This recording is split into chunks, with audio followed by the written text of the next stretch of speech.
अस्सलामुअलैकुम स्टूडेंट्स, आज का हमारा टॉपिक है डायरेक्ट एंड इन्वर्स वेरिएशन की एक्सरसाइज को सॉल्व करना। तो आपके सामने रिव्यू एक्सरसाइज नंबर 6 सामने शो हो रही है, जिसको आज हम सॉल्व करेंगे। इसमें नंबर 1 पे हमारे पास कुछ डेफिनेशंस हैं और सेकंड नंबर पे हमारे पास फिलिंग द ब्लैंक्स है। ओके, तो हम इसको सॉल्व करना स्टार्ट करते हैं। सबसे पहले हम देखेंगे कि हमारे पास डायरेक्ट प्रोपोर्शन क्या है।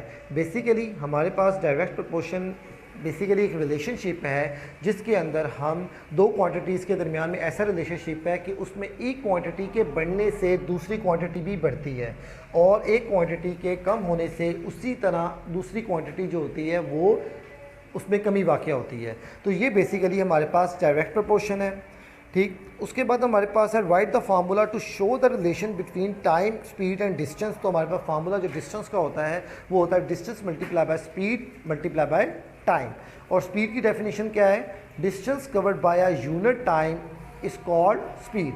कि आप किसी भी यूनिट टाइम के अंदर किसी भी वक्त के हिस्से में आप जो डिस्टेंस को कवर करते हैं, जो फासला कवर करते हैं, उसका जो डेफिनेशन हमारे पास है वो है स्पीड, उसको कहते हैं हम स्पीड। तो सेकंड क्वेश्चन हमारे पास है फिलिंग द ब्लैंक्स। तो सबसे पहले फिलिंग द ब्लैंक्स है distance is directly proportion to the dash and speed. तो जिस तरह अभी हमने पढ़ा है कि डिस्टेंस का जो फार्मूला होता है वो होता है हमारे पास स्पीड मल्टीप्लाई बाय टाइम। तो हमारे पास इसका जो फार्मूला बनता है यानी उसके मुताबिक यहाँ पर फिलिंग द ब्लैंक्स जो आएगी वो आएगा टाइम। नेक्स्ट हमारे पास सेकंड क्वेश्चन है number of workers is dash proportion to the time. तो यहाँ पर इन्वर्सली प्रोपोर्शन, देखिए जितने ज़्यादा वर्कर्स होंगे उतना कम टाइम लगेगा हमें किसी काम को करने में। ठीक है, तो एक चीज़ बढ़ेगी तो दूसरी चीज़ ऑटोमेटिकली कम हो जाएगी। तो ये हमारे पास जो रिलेशनशिप होता है इसे हम बोलते हैं इन्वर्सली प्रोपोर्शन का। ओके, थर्ड क्वेश्चन हमारे पास है the combination of two ratios of three quantities is called continued ratio. जिस तरह हमारे पास ऊपर डेफिनेशन भी थी कि हमारे पास थ्री क्वांटिटीज़ के दरमियान में जो रेशियो होती है ना उसको हम बोलते हैं कंटिन्यू रेशियो।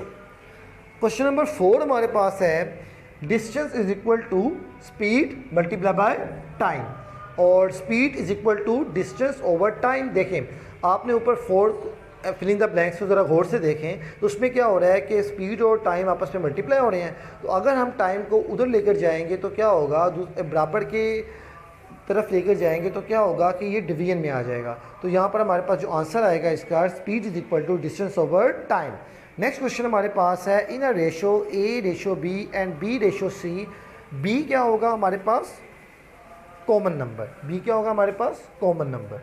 तो अब हम नेक्स्ट देखते हैं, ये डेफिनेशंस है जो अभी आपको पढ़ाई गई हैं कि आपके पास एक क्वांटिटी के इंक्रीज या decrease in the same proportion by increasing and decreasing the other quantity is called direct proportion, and a relationship in which one quantity increase in the same proportion by decreasing the other quantity and vice versa is called inverse। अब हम MCQs करेंगे chapter number 6 की review exercise की। Tick the correct answer when we convert 36 kilometre per hour into metre per second we get 10 metre per second. इसका answer हमारे पास है C. Second question है an interval between two happenings is called time. यानी interval का जहाँ पर भी जिक्र आएगा तो वो बेसिकली टाइम से ही रिलेट करेगा। ठीक है बच्चों, आगे हमारे पास है question number 3 if 2:5 is equal to x:20। तो हमारे पास x किसके इक्वल होगा? 8 के। A man is walking at the speed of 1 kilometre per hour in 30 minutes be will walk. इसका आंसर हमारे पास सी 1/2 किलोमीटर। ओके, अब हम चैप्टर नंबर 6 की रिव्यू एक्सरसाइज को उर्दू में डिस्कस करेंगे। आधा मशक 6 है जो कि आपके सामने दी गई है। इसका सलूशन हमारे पास नेक्स्ट। ओके, रास्त तनासुब की तारीफ़ ये आपको पेज नंबर 85 पे मिल जाएगी। मुसलसल निस्बत किसे कहते हैं ये भी आपको पेज नंबर 89 पे मिलेगा। आगे हमारे पास वक्त, स्पीड और फासले का ताल्लुक ज़ाहिर करने का फार्मूला जो हमारे पास है वो है स्पीड मल्टीप्लाई बाय वक्त बराबर है फासला। आगे हमारे पास स्पीड की तारीफ़ क्या होती है? अकाई वक्त में तय किया गया फासला स्पीड कहलाता है। अकाई वक्त में तय किया गया फासला स्पीड कहलाता है। क्वेश्चन नंबर 2, खाली जगहों को पुर करें। फासले का डैश और स्पीड से रास्त तनासुब का ताल्लुक है वक्त। काम करने वालों की तादाद और वक्त के दरमियान डैश तनासुब होता है माकूस, क्योंकि आपको पता है कि अगर हम वक्त को कम कर दें और आपके पास जो लोगों की तादाद में इजाफ़ा हो जाए तो ज़ाहिर है वक्त ऑटोमेटिकली कम हो जाएगा। तो ये बेसिकली शो करता है माकूस को। 3 मिक़दारों की 2 निस्बतों के मिलाप को मुसलसल निस्बत कहते हैं, और इसके ऊपर डेफिनेशन है, उसका आंसर आप यहाँ से भी देख सकते हैं। क्वेश्चन नंबर 4 हमारे पास है वक्त मल्टीप्लाई बाय डैश बराबर है फासला, तो ये स्पीड है। और अगर हम स्पीड को बराबर की उधर ले जाएं तो हमारे पास स्पीड बराबर होगी किसके, फासला ओवर वक्त के। तो ये क्वेश्चन नंबर 5 है। क्वेश्चन नंबर 6 हमारे पास है 2 निस्बतों A/B और B/C में B क्या होगा, मुश्तरक अदद, क्योंकि वो दोनों रेशो में जो दोनों निस्बतें हैं उनमें दोनों में बराबर है, एक मुश्तरक है, एक जैसा है, इसलिए हम इसे मुश्तरक अदद कहेंगे। क्वेश्चन नंबर 3 हमारे पास है दुरुस्त जवाब पर टिक का निशान लगाएं।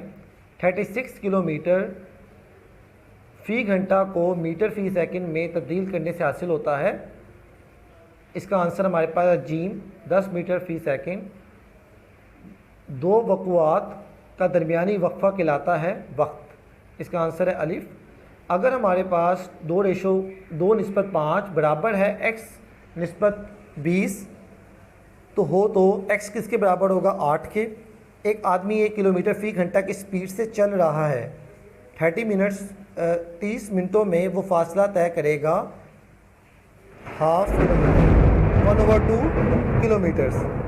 अब हमारे पास ये डेफिनेशंस है जो हमने पढ़नी है। ऐसा ताल्लुक जिसमें एक मिक़दार के बढ़ने या कम होने से दूसरी मिक़दार भी उसी निस्बत से बढ़े या कम हो, इसे हम तनासुब रास कहते हैं। और ऐसा ताल्लुक जिसमें एक मिक़दार के बढ़ने या कम होने से दूसरी मिक़दार इसी निस्बत से कम या बढ़े, इसे तनासुब माकूस कहते हैं। और मुसलसल निस्बत की तारीफ़ हमारे पास है। अगर 3 मिक़दारों में A, B और C की निस्बतों में A/B और B/C दी गई हों तो A, B और C इन तीनों मिक़दारों की मुसलसल निस्बत होगी। शुक्रिया। आपको जितना भी पढ़ाया गया इसको अच्छे तरीके से याद करना है और तैयार करना है। अल्लाह हाफ़िज़।